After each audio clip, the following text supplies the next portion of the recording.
Hi hello welcome to దావత్ దిల్సే ten Sunday special రొయ్యల పులావ్. మరి మీ ఇంట్లో ఎప్పుడు చికెన్ బిర్యానీ చికెన్ అంటే ఇదే కాకుండా ఒక్కసారి ఇలా రొయ్యలతో నా స్టైల్లో చేసి చూడండి.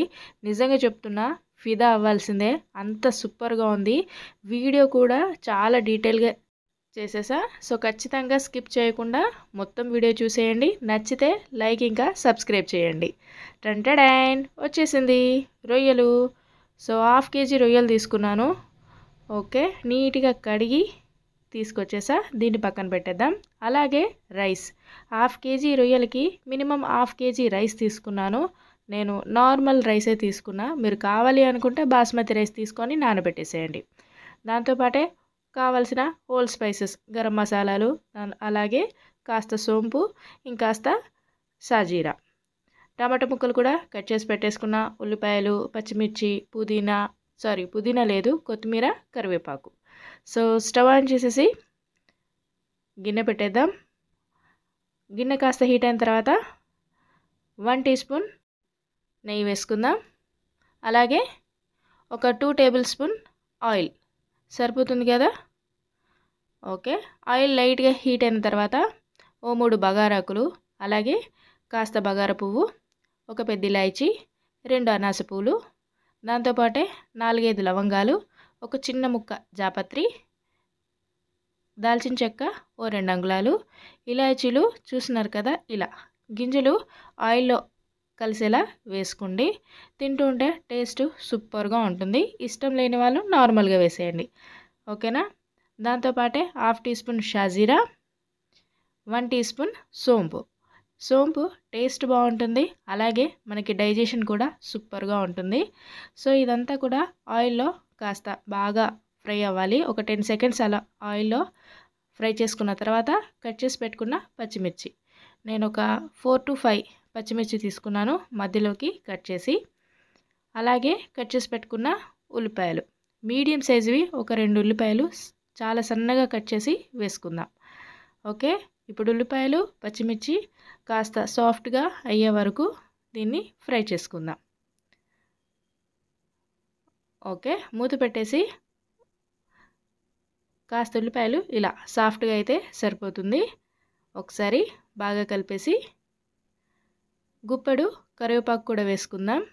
టేస్ట్ సూపర్గా ఉంటుంది దీంట్లో. కరివేపాకు నెక్స్ట్ లెవెల్, చాలా బాగుంటుంది, ఖచ్చితంగా వేసుకోండి.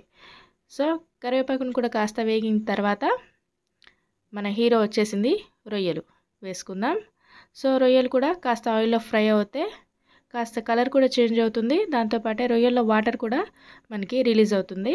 మూత పెట్టేసి మీడియం ఫ్లేమ్లోనే ఒక 5 నిమిషాల తర్వాత మూత తీస్తే చూస్తున్నారు కదా, రొయ్యల్లో వాటర్ మనకి రిలీజ్ అయిపోయింది. రొయ్యలు కూడా కాస్త లైట్గా కలర్ వచ్చేసి గట్టి పడుతుంది కదా. ఇంకో 5 మినిట్స్ ఆ వాటర్ అంతా కూడా ఎగిరిపోయే వరకు మనం రొయ్యల్ని ఫ్రై చేసుకుందాం. రొయ్యల కలర్ కూడా చేంజ్ అవుతుంది. ఈ విధంగా అయిన తర్వాత 1/2 టీ స్పూన్ పసుపు, అలాగే 1/2 టీ స్పూన్ అల్లం వెల్లుల్లి పేస్ట్ వేసుకొని అల్లం కాస్త పచ్చివాసన పోయి ఆ రొయ్యలకి బాగా తగిలేలా ఫ్రై చేసుకుందాం. ఓకే, 2 నిమిషాలు అలా బాగా ఫ్రై చేసుకున్న తర్వాత కట్ చేసి పెట్టుకున్న టమాటాలు, మీడియం సైజువి 2 తీసుకున్నాను. బాగా పండినవి తీసుకోండి, టేస్ట్ బాగుంటుంది. అలాగే గ్రేవీకి సరిపడా ఉప్పు వేసుకుంటున్నాను. రైస్లో కూడా మనం ఉప్పు వేస్తాం కాబట్టి చూసుకొని యాడ్ చేసుకోండి. మూత పెట్టి టమాటాలు మెత్తగా ఉడికే వరకు ఉడికించుకుందాం. చూస్తున్నారు కదా, ఆల్మోస్ట్ టమాటాలు వాటి జ్యూస్ అంతా వచ్చేసింది, గ్రేవీ. ఇప్పుడు రుచికి సరిపడా కారం వేసుకోండి. అలాగే 1 టీ స్పూన్ ధనియా పౌడర్, 1/2 టీ స్పూన్ జీరా పౌడర్ వేసేసి కాస్త కొత్తిమీర కూడా వేసుకొని ఈ ఫ్లేవర్స్ అంతా కూడా రొయ్యలకి బాగా పట్టేలా బాగా కలుపుకుందాం. ఓకే, ఇప్పుడు మూత పెట్టి లో ఫ్లేమ్లో ఒక 2 నిమిషాలు ఈ మసాలాలంతా కూడా కాస్త కొంచెం ఆయిల్ సపరేట్ అయ్యే వరకు ఫ్రై చేసుకుందాం. ఓకే, 2 నిమిషాల కన్నా ఎక్కువ పెట్టకండి. అలాగే మంటను కూడా చాలా తక్కువ పెట్టేసేయండి, ఎందుకంటే మసాలాలు తొందరగా మాడిపోతాయి. ఇప్పుడు వాటర్ని వేసుకుందాం. నేను ఏదైతే బియ్యం నానబెట్టేసానో అదే వాటర్ని వేసుకుంటున్నాను. 1.5 రైస్కి నేను 3 గ్లాస్ ఆఫ్ వాటర్ అయితే వేసుకున్నాను. నేను తీసుకుంది పాత బియ్యం పంట బియ్యం కాబట్టి నాకు తొందరగా ఉడికిపోతుంది. మీరు ఎలాంటి రైస్ తీసుకుంటారో దానికి చూసుకొని వాటర్ని యాడ్ చేసుకోండి. ఫ్లేమ్ని హై ఫ్లేమ్ చేసేసి ఇలా వాటర్ ఫుల్గా హీట్ అయిన తర్వాత రుచికి సరిపడా ఉప్పును వేసుకోండి.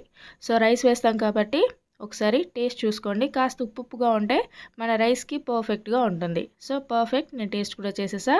సో ఇప్పుడు రైస్ వేసుకుందాం. ఓకే, నేను తీసుకుంది నార్మల్ రైస్. సో మీరు కావాలి అనుకుంటే బాస్మతి వేసుకోండి, సూపర్గా ఉంటుంది ఇంకా. సో ప్రస్తుతం నా దగ్గర లేదు, నార్మల్ రైసే ఉంది కాబట్టి దీంతో కూడా కేక్ ఉంది టేస్ట్ మాత్రం. సో నార్మల్ కూడా బాగుంటుంది. సో ఇది జాజికాయ నేను మీకు ఫస్ట్ చూపించాను కదా, ఇది లాస్ట్లో వేస్తానని. సో ఇది ఇప్పుడు వేసుకుందాం. జస్ట్ అలా కుడక గీసేది ఉంటుంది కదా, దాంతో కాస్త చిన్నగా ఇంత సరిపోతుంది, మరీ ఎక్కువగా అవసరం లేదు. ఒకవేళ మీ దగ్గర జాజికాయ లేకపోతే లైట్గా గరం మసాలా వేసేయండి, సరిపోతుంది. ఆర్ చికెన్ మసాలా ఉన్నా కూడా ఓకే. సో అలాగే నిమ్మరసం ఒక హాఫ్ లెమన్ తీసుకున్నాను, దాంతోపాటే కొత్తిమీర, ఒక గుప్పడి కొత్తిమీరని కూడా వేసేసి ఒకసారి బాగా కలుపుకొని ఈ వాటర్ అంతా కూడా మనకి దగ్గర పడాలి కదా. ఓకే, సో ఈ విధంగా ఒకవేళ మీరు వేసిన వాటర్ రైస్కి సరిపోకపోతే ఇలా చూసుకొని, రైస్ మీకు పర్ఫెక్ట్గా ఉడుకుతుందా లేదో తెలిసిపోతుంది కదా. ఇప్పుడు కావాలి అనుకుంటే హాఫ్ గ్లాస్ వాటర్ వేసుకోవచ్చు, ఓకేనా. ఒకవేళ ఎక్కువ అయితే తీసేయచ్చు. సో అది కాస్త చూసుకొని వేసుకోండి. ఇప్పుడు ఫ్లేమ్ని తగ్గించేసి మూత పెట్టి ఒక 5 నిమిషాలు ఉడికించేసుకుంటే మనకు రైస్ పర్ఫెక్ట్గా ఉడికిపోతుంది. ఒక 5 మినిట్స్ తర్వాత, సో మనం ఫస్ట్ ఆల్రెడీ నెయ్యి వేసాం కదా, సో లాస్ట్ ఫైనల్గా ఒక పావు టీ స్పూన్ అలా నెయ్యి వేసేసుకొని అలా మూత పెట్టేసి ఒక 2 నిమిషాల తర్వాత ఆఫ్ చేసేసుకుంటే మన రొయ్యల పులావ్ రెడీ. సూపర్గా ఉంది. సో వేరే కాంబినేషన్ కూడా అవసరం లేదు దీనికి, చాలా అంటే చాలా టేస్టీగా ఉంది. ఒక్కసారి ట్రై చేసి చూడండి, మీరు నిజంగా ఫ్యాన్ అయిపోతారు, అంత టేస్టీగా ఉంది. సో వీడియో ఇంతవరకు చూస్తే ఎంతో కొంత నచ్చిందని అనుకుంటున్నాను. సో నచ్చితే ఖచ్చితంగా ఛానల్ని సబ్స్క్రైబ్ చేయడం మర్చిపోవద్దు. Thank you so much for watching. Tata, bye bye.